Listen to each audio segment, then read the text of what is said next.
देखियो यहाँ के मुंह के यहाँ के केक खोल तो बड़ मुंह खोखड़ लेल हिनकर बउआ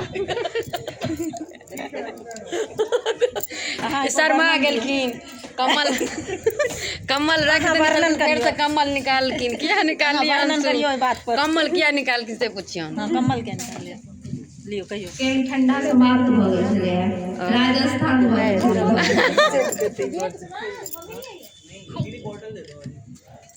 इस गन्नेपुर के नोत दिया सब आदमी का सब जना नोते 2 घंटा के बाद अहाँ सब आबि जायब भोजन दै ल ई छै मेनू मेन्यू की छिए कढ़ी चावल ओ कनि काल के बाद बतायब कहियो की छी कहबे कथी छै मेन्यू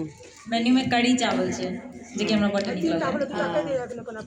भरि पेटा खेनाइ छै कढ़ी पकोड़ा कढ़ी पकौड़ा